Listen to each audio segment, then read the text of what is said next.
Hey, what's up, everybody? Welcome to another Greyscalegorilla podcast, episode 58. And today, it is a beautiful day here in the Chicagoland area and in the Michigan area, I believe, right?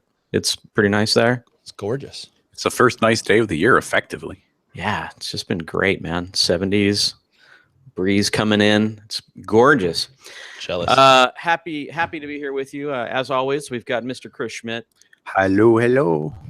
And Mr. Nick Campbell. Happy Monday, everybody. Yes, it is actually. When it's nice outside and you know you can go outside and not freeze your ass off, then it is a good Monday. Very good. Well, a lot to talk about. A lot of news. Came around this last week. I do feel obligated, though, to start off this podcast by talking about a little practical joke that we played on people for April Fool's Day. One in which I decided it would be funny to convince people that Nick was buying a PC, and then at the same time convince people that I was buying a Mac. And it worked pretty well, I gotta say. There was quite a few people that caught it right away, but I did it pretty early enough in the morning where I think people weren't really sure. They hadn't checked their calendars yet, and it was just kind of one of those things. April Fools. Well, Yeah. you fooled me for a second. I wasn't in on it. Yeah, and so it was kind of a spur of the moment thing. And then when Nick found out about it, he immediately helped it out by saying I forget what you tweeted, something about I'm nervous or something. Just the guy. I wanted to add a little authenticity to your lie. Yeah. No, it worked out perfectly because I had quite a few people, for me at least, going oh my God, what are you doing? Why are you doing this? This makes no sense. And then, it's still I'm still getting tweets about this, and the people are people that follow me are replying for me saying, dude, just look at the date that he sent that. This is not, this isn't recent. It was good timing too, because speaking of other news, Mac announced that they're gonna reboot the Mac Pro, which got a ton of feedback. I know our industry has been yelling about the Mac Pro and Mac dropping the ball on us artists for a long time. And so that was pretty big news in our industry, and it kind of happened right around there. So I'll take full credit for that, by the way. All it took was me saying that I was going to buy one. That's all it took. And Apple's all right, we're back on board then. It brought Chad. Yeah, once Chad was really giving him the heat, they decided, wow, we should really get this guy back. But no, that is kind of crazy, though, right? It's crazy timing. There is crazy timing. But I didn't super read up on it, but wasn't it effectively, you correct me if I'm wrong, wasn't it effectively, hey, here at Apple, we realize that we dropped the ball on the Mac for a long time, and we're going to think about redesigning it, and we're going to be aiming to make it more modular. Is that pretty much the extent of the details right now? Yeah. That's it, pretty much. And it won't be out till next year at least. Yeah, so it's a ways away. I'm super skeptical of this. No one would be happier than me if Apple came out with some kick-ass hardware to go with their pretty sweet OS. And we've always been willing to pay a decent premium for getting the best hardware from Apple. They just haven't allowed us to do that in a long time. Right. But when they came out with what is either lovingly referred to or jokingly referred to as the trash can, they were saying, hey, we know we're behind, and don't worry, we haven't forgotten about you, and we're going to keep up with this. And then they didn't. And that was when everybody was already starting to get skeptical of them. So now they're doing it again. To take Chad's abusive relationship analogy, this is the part where the person comes back and says, no, honestly, this time I'm okay. I've changed, baby. I've changed. So that's a big question mark. Yeah. And you're the person who's you want to believe it so bad. You're just maybe they mean it this time. Maybe this is real. I don't know. And yeah, a lot of people ask me specifically because I've been kind of the big, I wouldn't say canary in the coal mine because I'm the last one. Everyone else is already official moved. when you do it. Yeah, but a lot of people have been asking me about the news, and it's just hard with any news that's not a real thing. If it's a guess, or I'll say it this way, it's hard to make decisions based on things that are not out yet. It's a promise to the future. Yeah, it's always hard to do that. And I know, like, when I was younger, I used to have to time that out because I was a broke college student and I always wanted the best bang for my buck. So I had to wait for the Mac cycles to hit and then buy the second best one, like basically buy the best one that was the best the day before the new ones came out, but at a significant discount. Like, I had to play those games because I was broke and I was trying to like eke as much power as I could, as many megahertz as I could get my hand on it for those years. But now that, now that we're, frankly, like, we're running a business here, like, we can't make decisions based on guesses in the future. We have to get the stuff we need to do the work today. So if literally the thing came up that I needed a bunch of power tomorrow, I'd be calling my friends to help me build a PC. That would have to happen. Wow. Because of where, what we're doing, what I do most days, which is, hop on phone calls right now and just getting a lot of stuff planned. There's not a lot of heavy lifting right now, which lets me skate through this kind of this non-power version of Macintosh pretty safely. I also have, team render set up. So when I do need the power, it's there. I can, and I don't have a client yelling at me, so I could leave it overnight if I really need a render done. But just to catch everyone else up, I'm definitely interested. I think Chris said it best. We would love, at least Chris and I would love, for Mac to take care of us forever. I want that giant Mac hug for all times, and I'll pay to get it. But if they're not going to provide it for us in a timely manner, like, it's gonna come upon us pretty quickly. Yeah, I think, I'm guessing it'll be like 18 months before anything is really kind of solidified, and even then you're left wondering, like, okay, well, are we going to get updates between now and the time that it announces? Like, are we going to find out if it's NVIDIA friendly? Are we going to find out that it's upgradable? Or, what are we going to give these people something more to go on than just the word modular? I know, it's just such a, and well, it's smart on their point of view, I guess. But there's even an additional layer here, which is like, I typically don't jump in on the first generation of something. I typically wait until like the second generation when they can work out all the bugs. Yeah. And Apple's so far behind on their hardware that I feel like, let's say a year from now, 18 months from now, if they come out with something and it seems pretty good, there's still going to be some bugs to work out because they just have so much catching up to do that I would want to wait for second gen. So it's going to be like another year after that. Like, no, I know, you're right, and it's hard to justify, and it'll come at a huge premium too. It's just the way that they work. Well, which is potentially fine if it's kick-ass hardware, I guess. But now, I mean, like, you look at, I just read an article not too long ago that put the top of the line trash can that you can buy right now up against like a $1,500 Ryzen chip machine.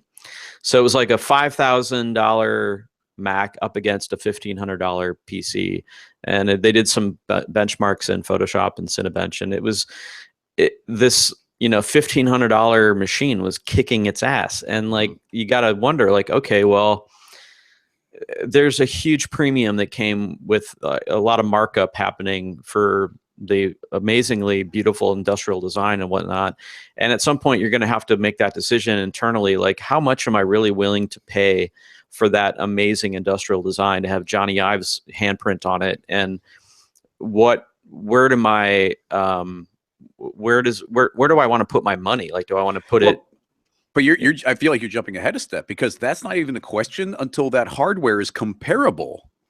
Because right now you're getting the beautiful design, but you're years behind on the hardware. So that's not even a conversation right now. So this is more a conversation year or two from now. Yeah. Like, okay, now they've got the beautiful machine, and hopefully it's comparable in power, if not better. I don't have any real hopes for that. If in 18 months they come out with a really amazing, like, upgradable system that runs beautifully and looks great and is quiet and all these things, I'll even consider buying one if the price isn't like gouging, isn't a gouging price point. I would consider it, just because it's a nice idea to be able to go to a website, have very simple, easy to choose components, and have it delivered to your door, or go pick it up at a store and not have to worry about assembling it, finding the right drivers, power supplies, bugging out. Like, there is Dealing with something Windows. nice about a completely turnkey system. I get that. I've never had that. So I am jealous of people that buy an iMac and just plug it in and it starts working. I mean, that's great. I mean, that's not a normal thing for me. But if I could get that, I'll try it out. But we'll see. I mean, 18 months is a long time. Yeah, I feel bad for anybody who's in the market right now, I guess is my point. Sure. Because, man, what a tough decision. Like, it's a gamble. It's a gamble for who knows what. Just so I guess wait it out or don't. We can't speak to it. I know.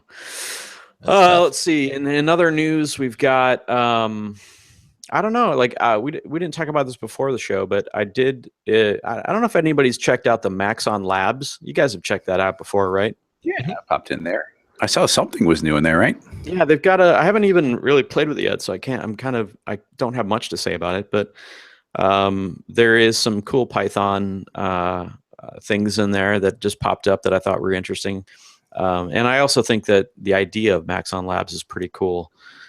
Place for people to kind of like try out new ideas that may or may not make it into the app, which is interesting. I like that because it shows that they're kind of into this idea of, I don't know, experimentation and all that sort of neat stuff. And what I'm talking about is the Pi parametric tools. Yeah, it's all the basic modeling tools as generators. Yeah, so I haven't played with it yet. I'm going to play with it because it sounds amazingly fun.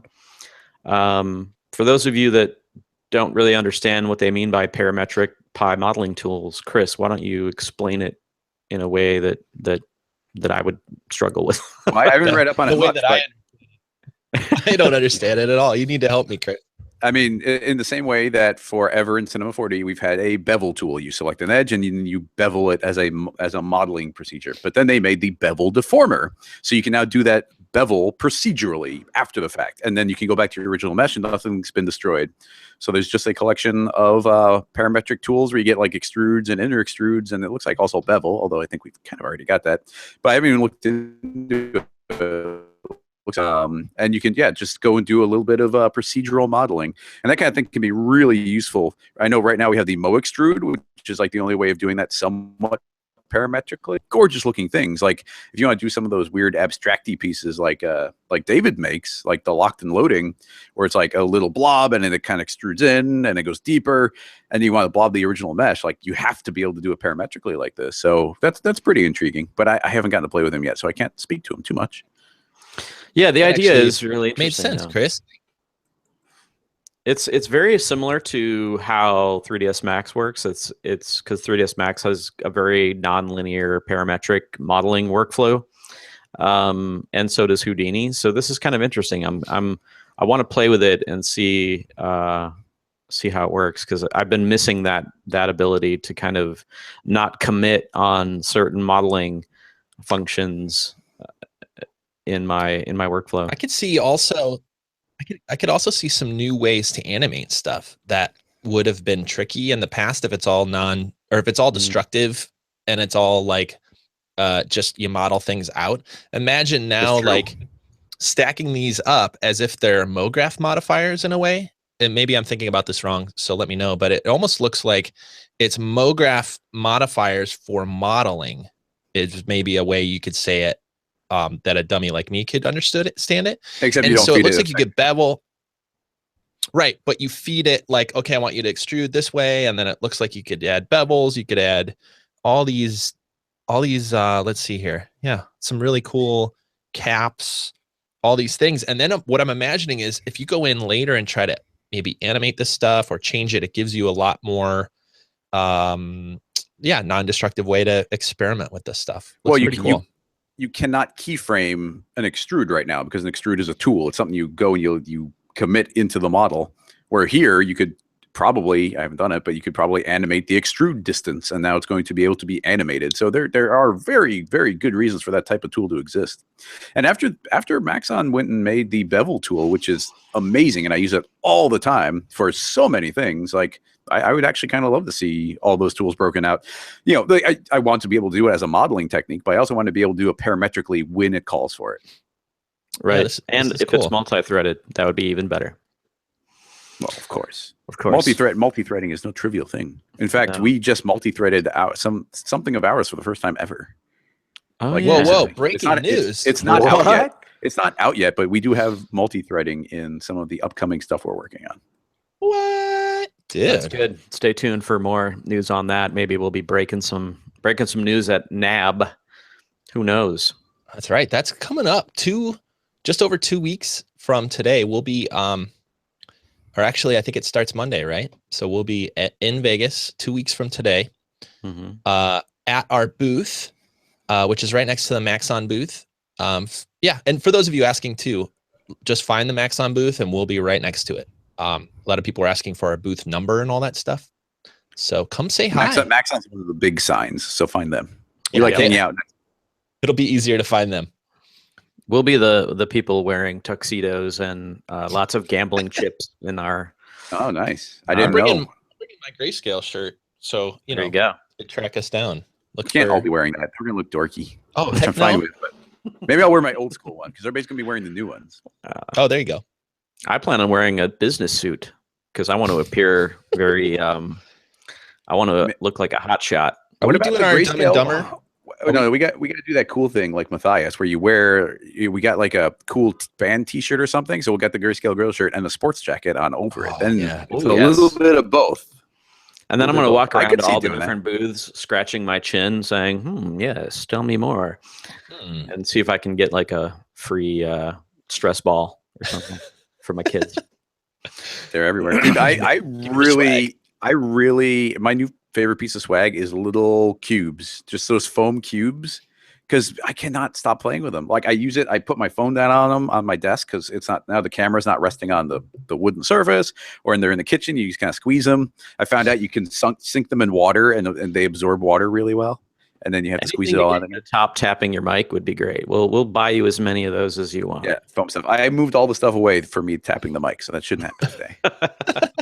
The only thing in my left hand is my little microfiber thing, so I can't. Nice, nicely done. So hopefully that won't make too much noise.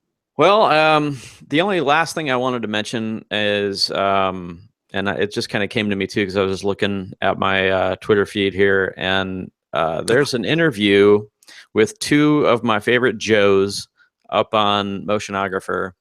Joe Donaldson interviewing Joe Ball.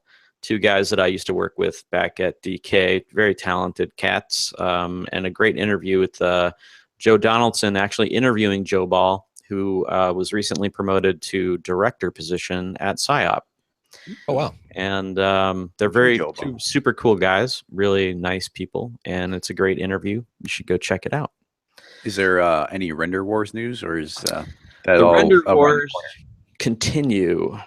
Arnold 5 is close. I've been seeing a lot of teasing going on their Twitter account for Arnold 5. So they've been definitely building awareness. I don't have an official, as I'm on the beta, they don't give me the release date or anything like that. And even if they did, I couldn't say it. But based on how much they're marketing, I would say it's got to be close to being done, which is exciting. I've been on it for a while, and it's exciting. That's all I can say. What else is going on in that world? Let's see. No, there's really not much. I mean, Redshift announced that they're going to support Mac hardware for Redshift. Obviously, cool. when I say that, I mean obviously you still have to have an NVIDIA graphics card because it is a CUDA based renderer.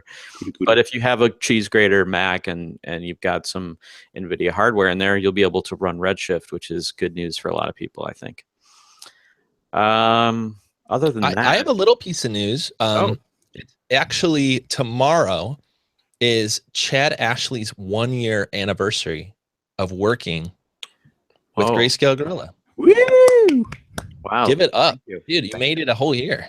I did it. I did it. You made it. Oh, this. Oh, I thought we were in a pier for a second. I was going to do like the little balloons floating or something. but Google doesn't give us any animations here. They used to have these great things. You could like track things on people's faces and stuff, but they took it away for some reason.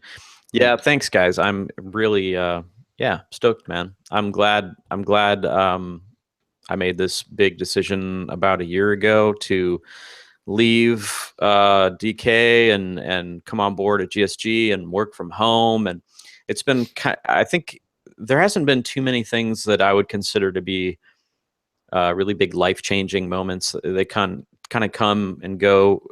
Maybe you get like 5 or 10 throughout your life, and this was definitely one for me because it not only changed the way that I live my life, basically, but it also changed my perspective a little bit more. And I think that I was at a point in my life where I needed that, and it came at a good time. Great opportunity, the ability to be with my family more, be more involved in what I love to do, which is all things 3D. And it's just been great. So thanks, man.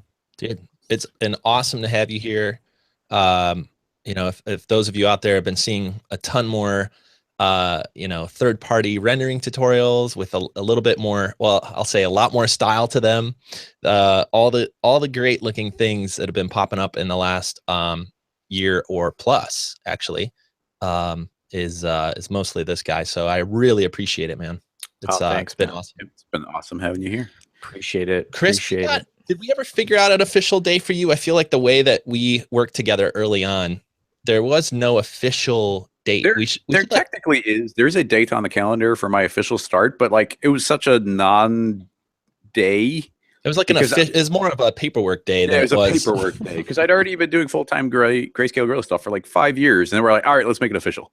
Yeah, we got to go back to maybe your first podcast or your first tutorial you did. Yeah, maybe that better. car one, or when City Kit came out, or I don't know. We got to go find a more personal like start day, because you're right. Yeah.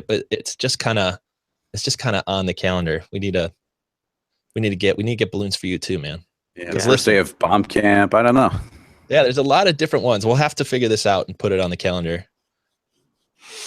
Well, that might be a little inside baseball, guys, but you know, it's important to me that as this team grows, that we have the people at Greyscalegorilla that could teach from different levels and about different things, and that's been really exciting for me personally, having somebody like Chris around that is so technically savvy and knows so much and is a good teacher, and then to be able to have Chad come in, which is also a great teacher. He's been my mentor throughout a lot of my career, and his stuff looks amazing. So like extra bonus there too. So like it's just been really cool to have different angles, be able to come in here and make tutorials, help make products. We all come at it from a slightly different angle, and I think it at the end makes the final tutorial, the final product, the final training series better by having all of our different angles on it rather than just from one. So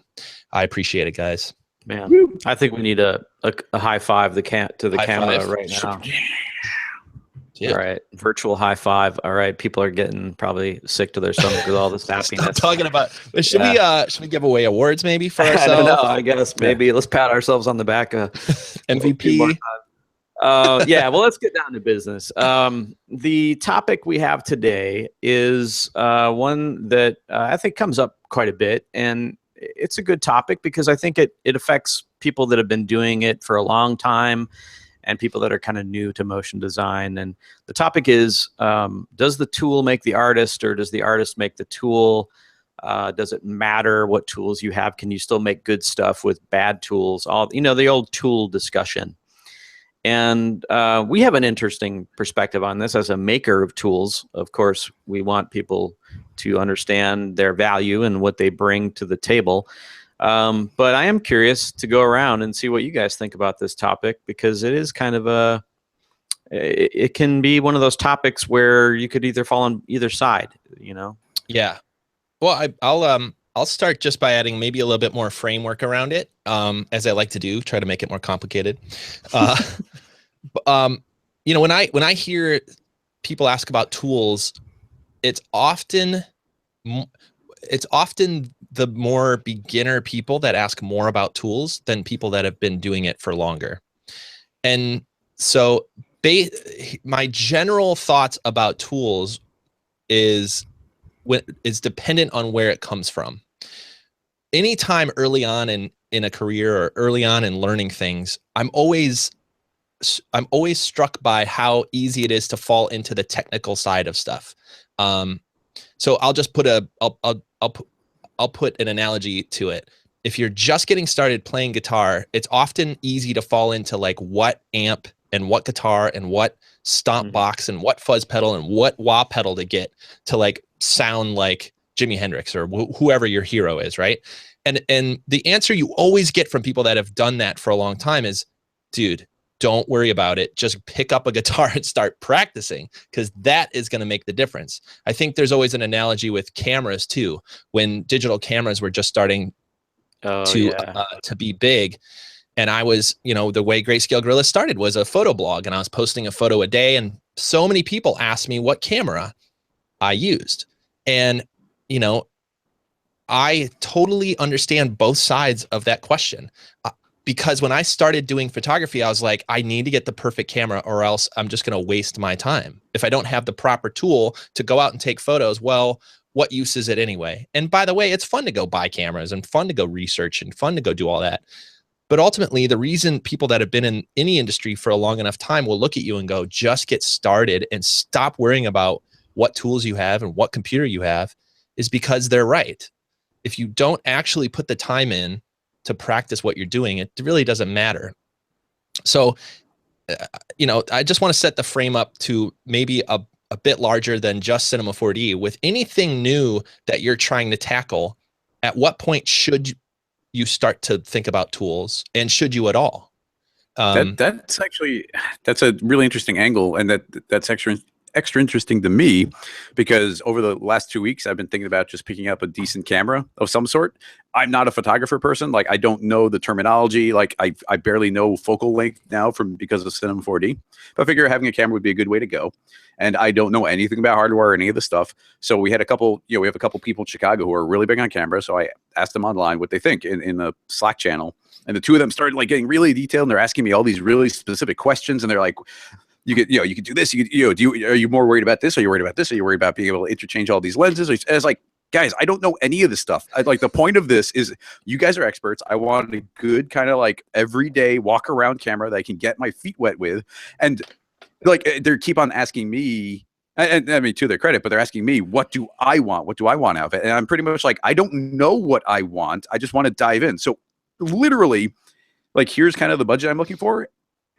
Anything you recommend in this category, I will buy and will be happy with. And maybe 2 years from now, if I get into it, I can like double down and get something fancier. But like, there's no reason for me to get super research or testing of this stuff. Here's the budget. Here's what I want to do. Recommend me something, and I will start playing. I think I think we could almost call this podcast a wrap, because what you're tackling, what you're saying is exactly what I try to put across, and you're saying it a much better way than I can sometimes, because I ramble. But you won't know what you need until you get started. I think that, to me, was the secret sauce for all these things. Is if you don't, you know, I grew up obsessed with music, and I loved playing guitar and piano and all this stuff.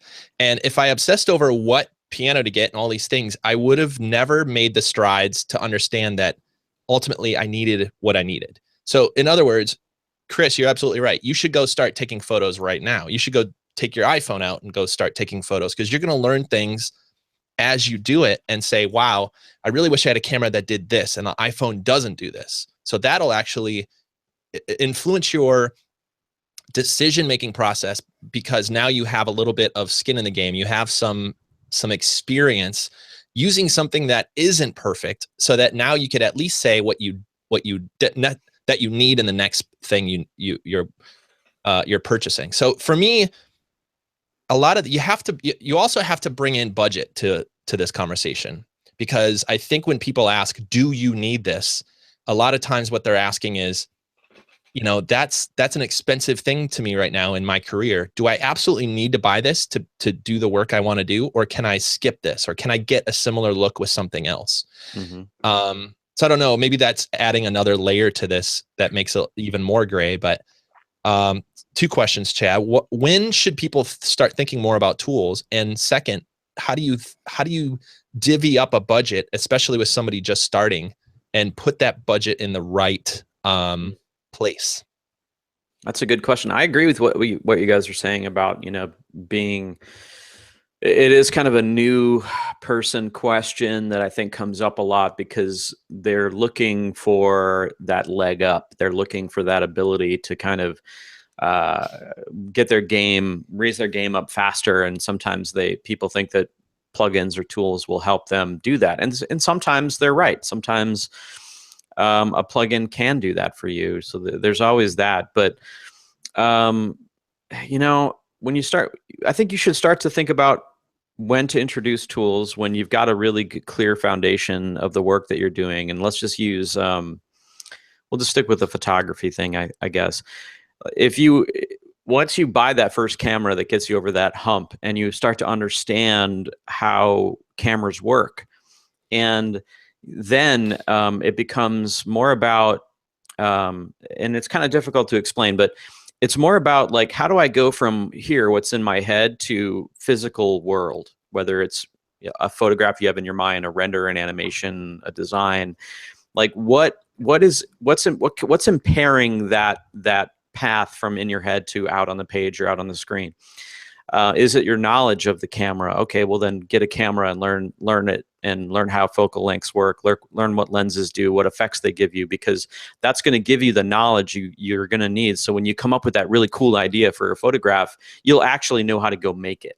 Okay, so there's that aspect of it. Like, I totally agree. Just jump in, get started learning.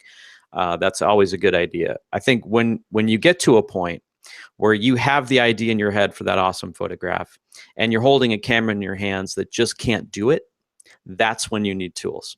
That's when you have to say, okay, well, I have this really great idea for this thing and I know exactly, like, I want to make it, but my tool won't let, or my software or my camera or whatever doesn't offer that. It won't do that for me. I'm going to have to add something, a lens, a filter or something.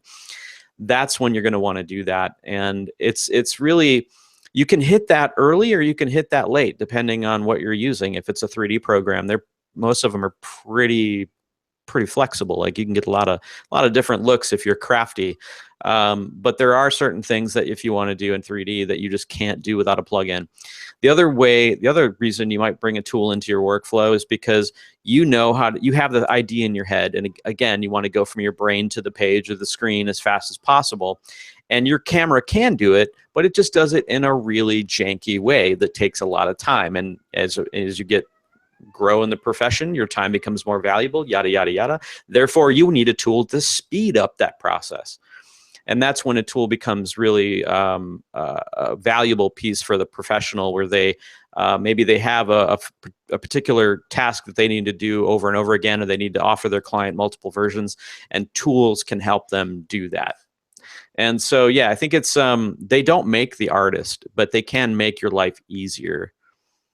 Yeah, I'll just add 2 physical examples of what you just mentioned, because I like both of those. The first one was physically that the camera can't do it, or whatever you're trying to do is impossible because you don't have the tools. I think in cinema land, that might be something like X particles. That might be something like a new renderer that you need that specific look. And then you literally, because of experience, you look at it and go, I can't do this unless I buy RealFlow, for example. Okay, now I could do this look. There it is. And then other things like the speed up process, you're exactly right. That's another great reason to get tools. And in that way, you almost have to look at it like a screwdriver versus a powered drill. Like a battery powered drill and a screwdriver basically do the same thing. But you're going to be able to do it much faster with the drill, obviously. And so the reason people carry those around in their tool belt is because they're constantly using it. And every time they do it, they don't have to manually do it, and it's just done.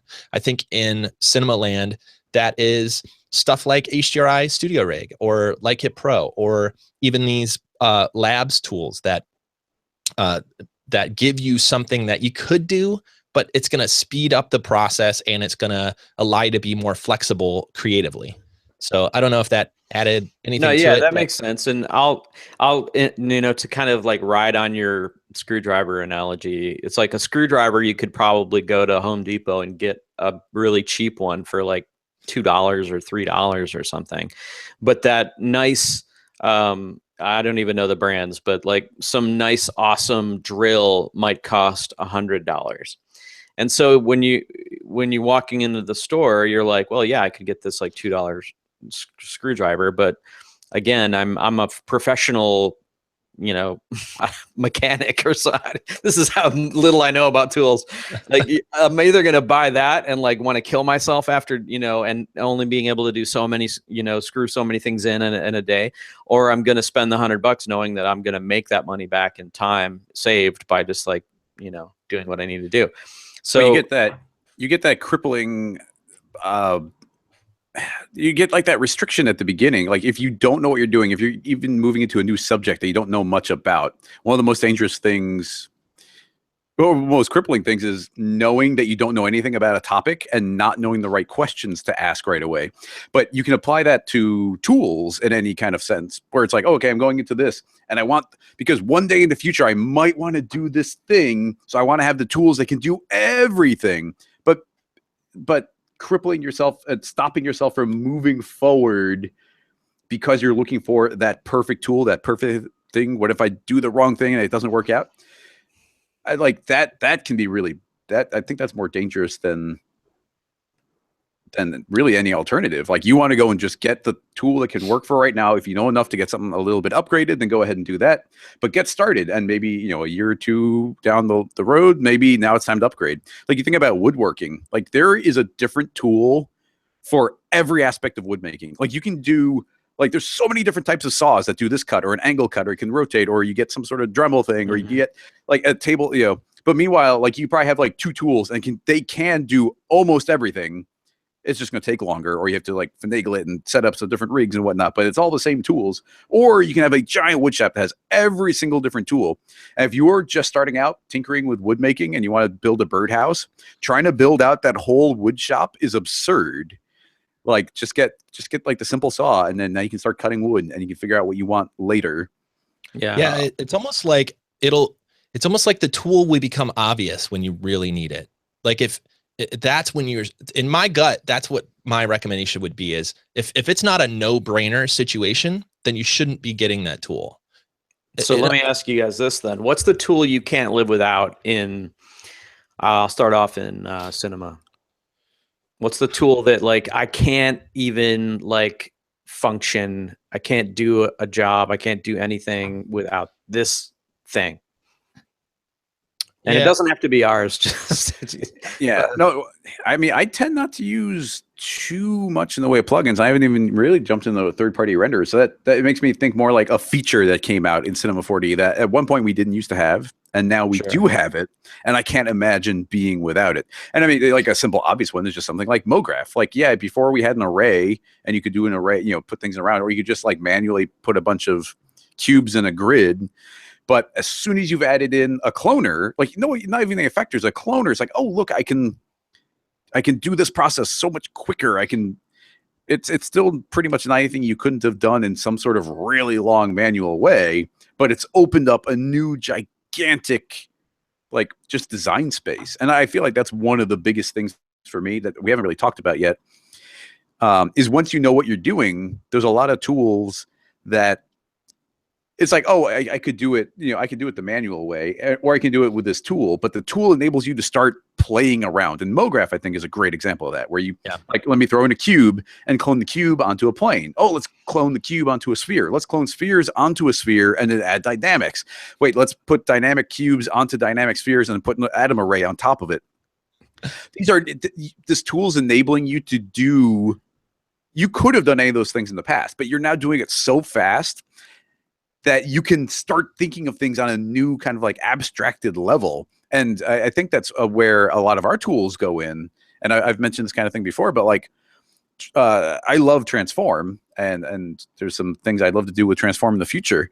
But our tool there, if you go and you spend maybe, if you go and you spend an hour or two, you could maybe make a rig that does one of the things that Transform does, where it's like, oh, that's going to kind of split the objects apart in this way. But then Transform allows you to say, what happens if it comes from the left? What happens if it comes from the top? What happens if it goes twice as fast? What if the pieces fly out further than they used to? And we're doing this with a couple of clicks, and it's changing and updating the entire system. And then it's like, wait, not a cube, but a sphere. And it's all updating onto that. So we've opened up more design space to go and try, like, from here or from there, or I have to do this text 100 different times, but we can just change the text and it automatically updates all the way throughout. So we've opened up new design spaces that we wouldn't have explored if we didn't have this tool opening up the possibilities. But worrying about that when you're first starting would just be super crippling. But then getting tools later that just improve workflow enable you to iterate and change and explore.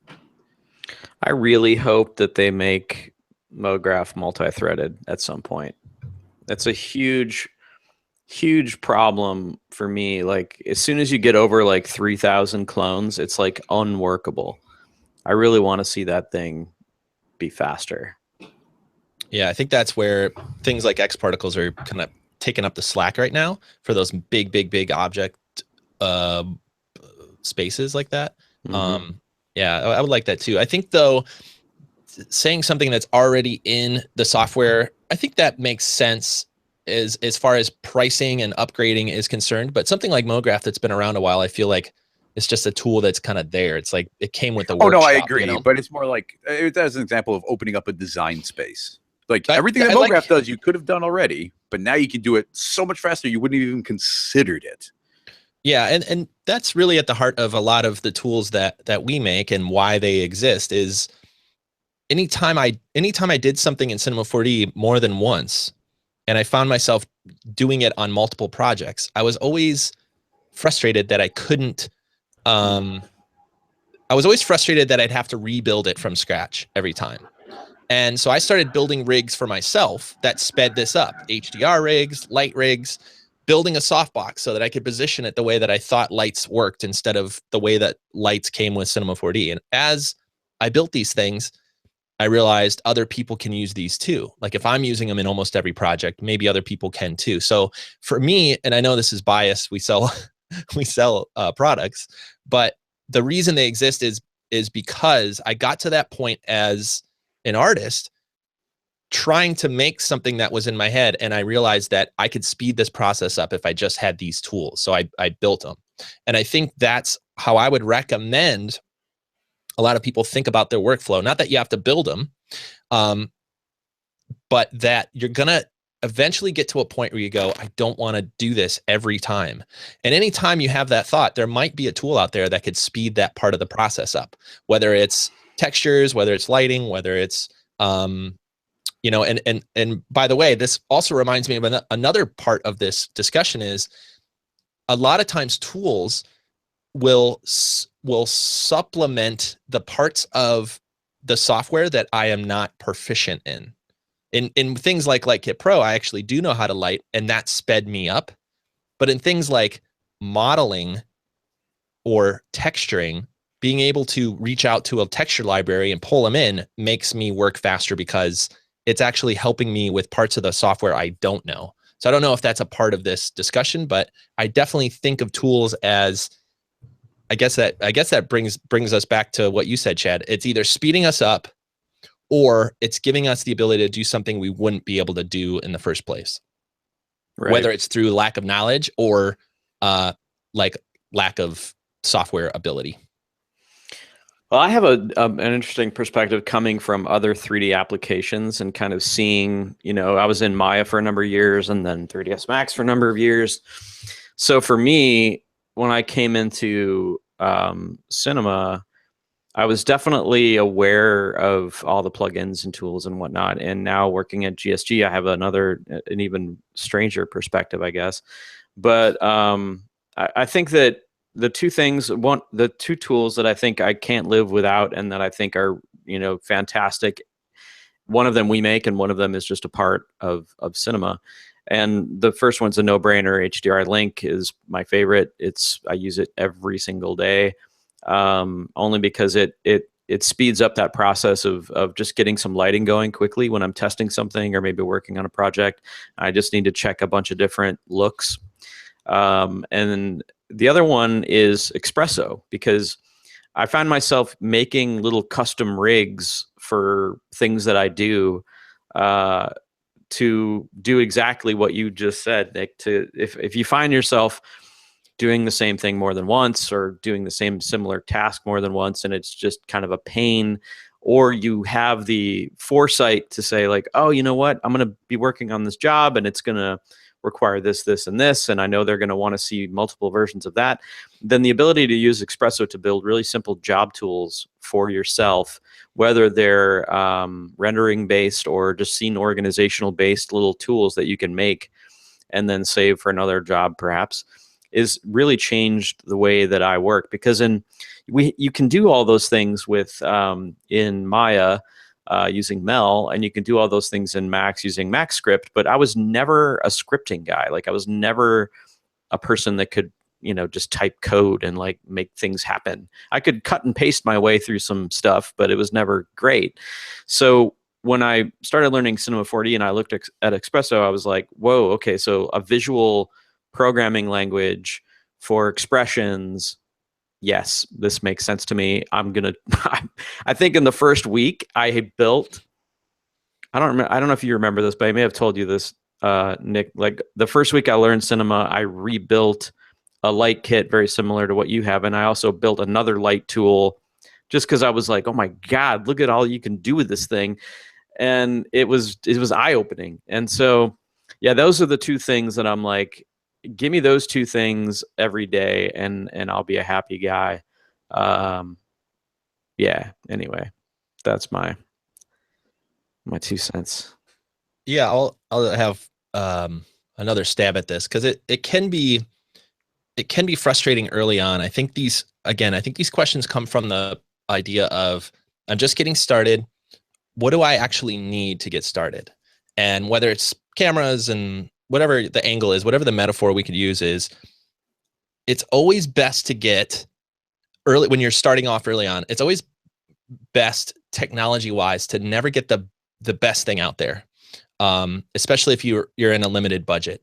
What I always recommend to people is, if you're just getting started, try to get like last year's model, try to get, a basic version of Cinema 4D if you're just getting started, and start to spread the limited funds that you have into a bunch of different buckets instead of spending it all on one very expensive thing.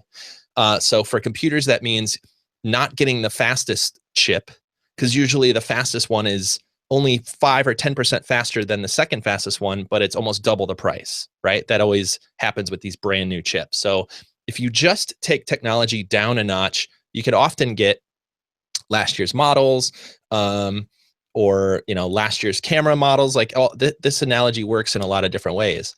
When it comes to software, what I would recommend is obviously, getting Cinema, getting the actual stuff that you need to get going. You obviously need Cinema 4D. But then go start to try to break it. So let's say you bought Cinema 4D Prime and not the full studio version.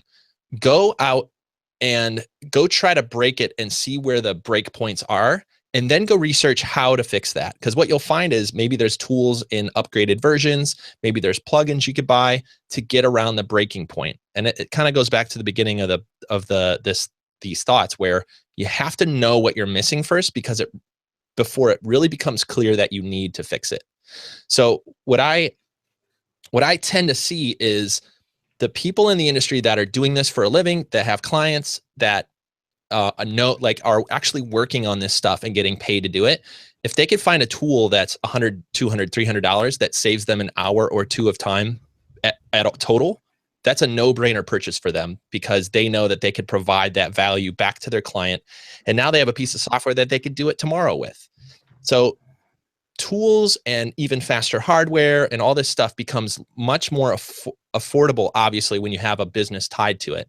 So what I find is this is usually a conversation for people that are a little bit more on the edge or just getting into the industry. So I would say no matter what you're playing with, this goes for your hobbies too. And I have to take my own advice with musical stuff, or else I'll have a guitar, like a giant guitar collection, and not know how to play very well. That's the saddest. Like, that's the saddest thing, right? Then nobody wants that. That's a lot of people, though, man. Like a lot That's of most people with most things. Like you look into something and you're like, oh, that's cool. And then you kind of like, it's almost like you're purchasing the fantasy of what you could potentially do with it without actually wanting to do that thing. Like Right. I'm going to buy all this, like, I don't know. Like the other day I was like, I really like electronic type things, but I don't know anything about it really.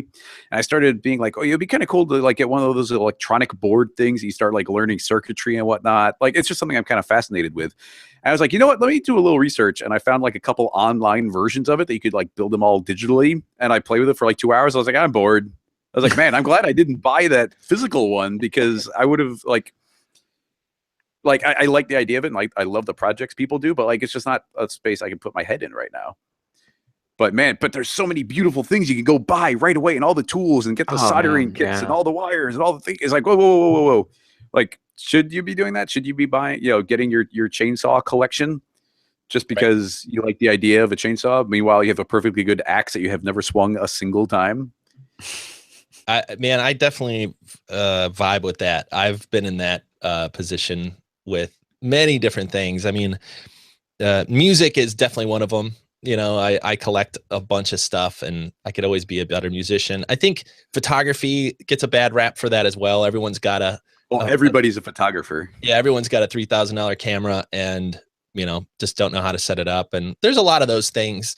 But it reminds me of basically I don't know if it's a story analogy, just a little tidbit. Like, Eddie Van Halen could grab your crappy guitar setup, your like $100 Walmart special guitar setup, and make it sound amazing. The opposite is not true.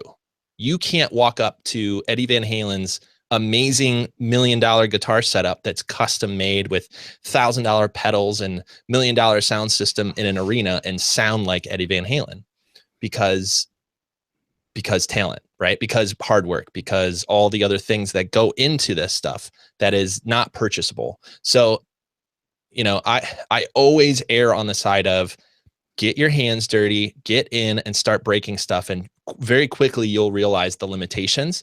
Then ask other people how to get around that limitation. There may be a really simple way to do it. There might be a part of the software that you don't know exists that they could put you to. There might be a plugin that solves it very directly. They might show you a shortcut around it. So that, to me, that's how I learn the fastest and understand where to put my money in the most, where to put money in the best place for the best results is to basically buy it at the last minute. You know what I mean? Like, get myself into trouble and go, oh crap, I thought I could do this. And then ask around and say, how do you guys solve this problem? And get some feedback and understand that you might need to upgrade your lens. You might, I'll say one more thing about photography and then I'll shut up because I have a lot to say about this. When I started doing photography, I bought I'll date myself. I'll give you the specs. It was $1,200. It was a digital camera.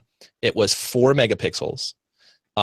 It was the first kind of affordable Nikon digital camera. And I just went out, started taking photos. I had a kit lens on it. Nobody recommends a kit lens, but it's very affordable. I just started going out shooting. And what I quickly realized was I could shoot in daylight all day, right? It was bright. I could focus. I could do all these things. But as soon as I went inside and tried to get a shot of my friend on stage at a show, or my bartender friend, like a really cool shot of him like behind the bar, I realized everything was blurry. Every shot I took was blurry. So I started learning, like, why is this happening? Well, I started learning about ISO and about sensitivity. So I cranked up my sensitivity and walked in, and then I took another shot, and I started to get less blurry photos, but they were still blurry. And now I had an extra problem. They were grainy because adding more ISO cranks up the grain. So in my head now, I'm starting to process these things that if I were to just read the book about ISO or just read an internet article about grain, I wouldn't have experienced it in such a negative way that made me go forcefully fix it than if I just went out and started taking photos. So what did I learn? I learned, well, if I crank the ISO up too high, it's going to be grainy. And my lens, what I learned by asking questions was my lens was too slow. What I have is a kit lens that has a high f-stop, And if I buy a dedicated prime lens, which is a word I didn't even know back then. Okay, what's a prime lens? Well, a prime lens is like a lens that doesn't zoom. And I'm like, I didn't even know this existed. So they tell me, go buy a 50 millimeter lens. It's $100 and you'll be able to shoot in lower light because of the wider aperture. But what are the trade-offs? Well, I don't have this full zoom lens anymore. You know, I started learning about trade-offs, but I bought this lens, put it on, and now I could take indoor shots with a lower ISO, with a shallow depth of field, which I didn't even understand. Like, oh, I get it now. You put a big prime lens on here and you get this really nice shallow depth of field and you get all the blurry backgrounds and all that stuff. But I guess what I'm saying is I learned it by doing.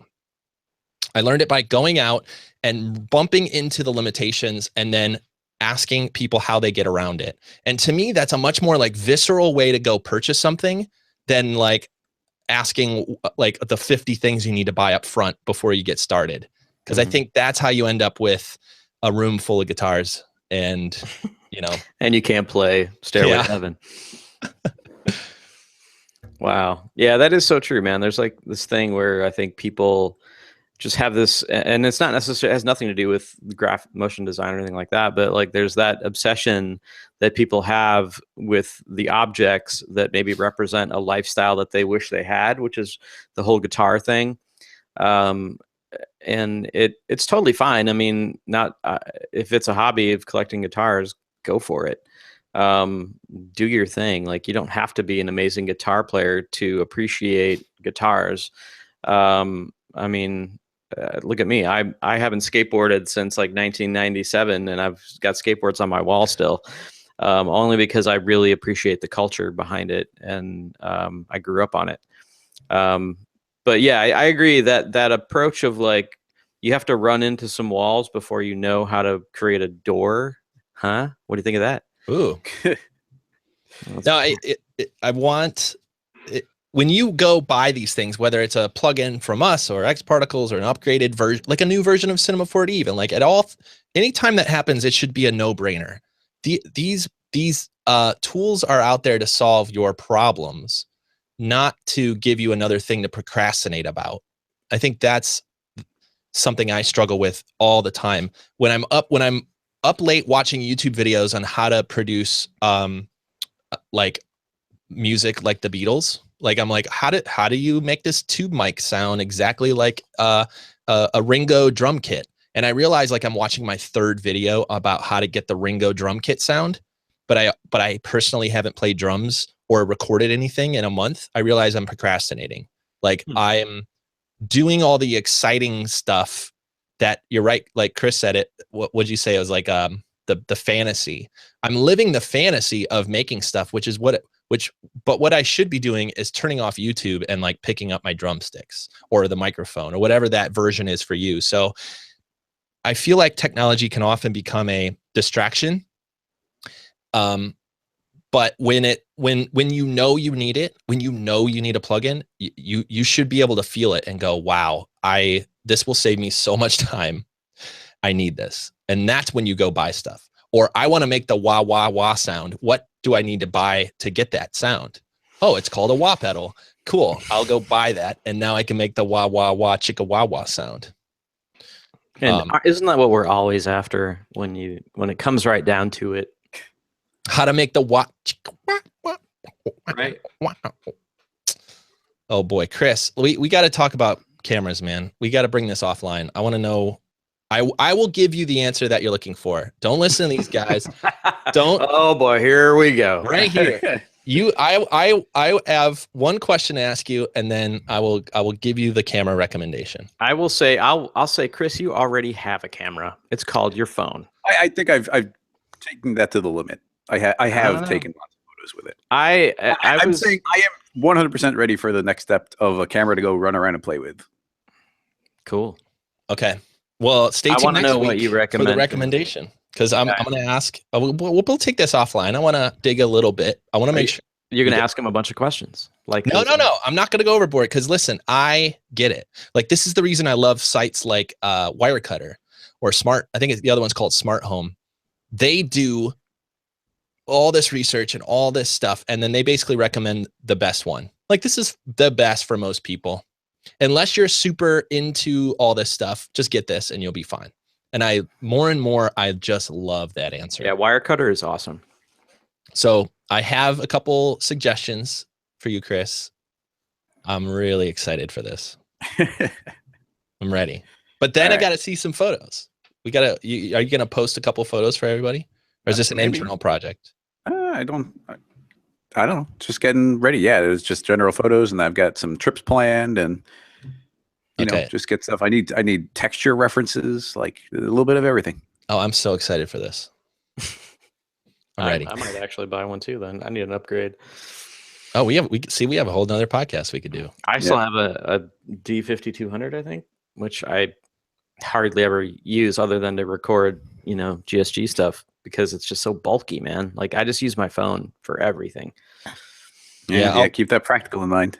I'll tell you what, so I have probably 8 different cameras. Big ones, small ones, pocket ones.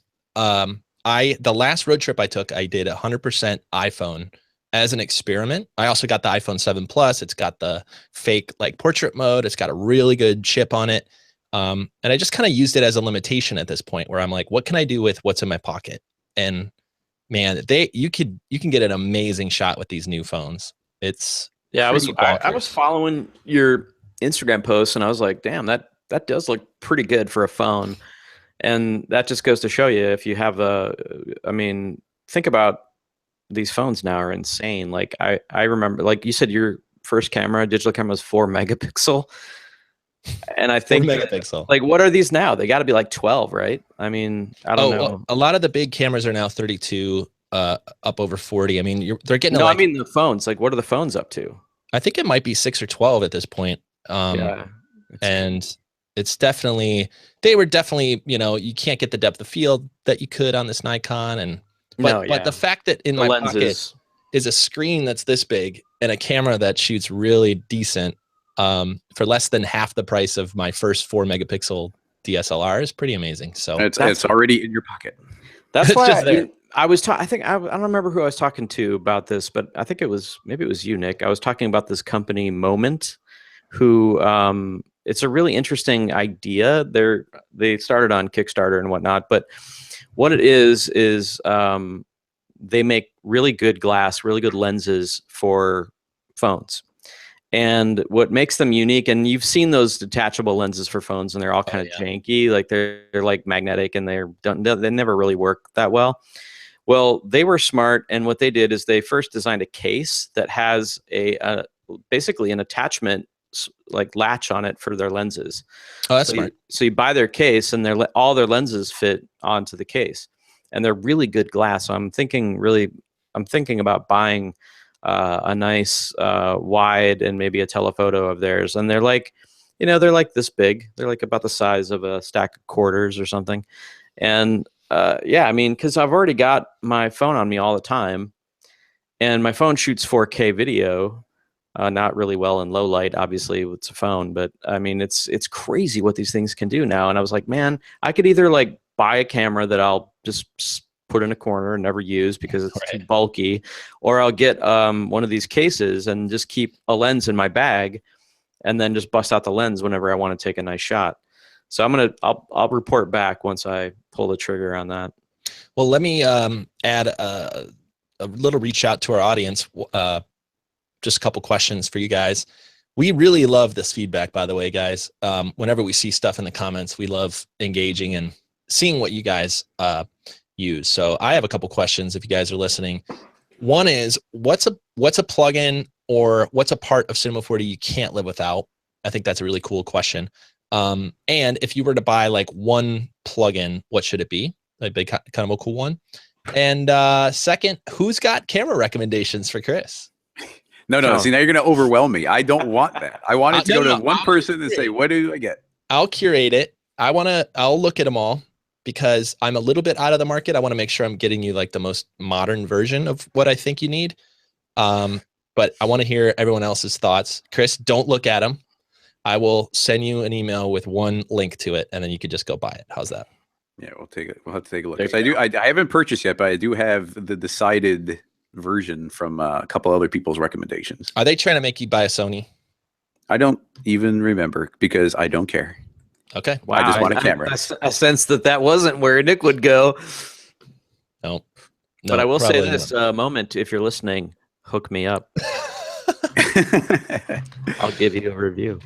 Oh man. Well, this is a fun one. As always, let us know what you think about the podcast. We have show notes. I've been writing some notes down. You could see those on YouTube. Link up down below in the description. You can see all the links from today's show. We have, of course, the podcast up on iTunes. And thanks to everybody that's listening as well, no matter where you're listening from. I appreciate that. And all the reviews and all that stuff. I really appreciate everything that you guys do for the iTunes and for the podcast. Is there anything else? Did I end that too early? Oh, No, I think we're good, man. Good show. We'll see you guys next week. Oh, yeah, dude. See you guys then. Bye. Bye, everybody. Bye, everyone.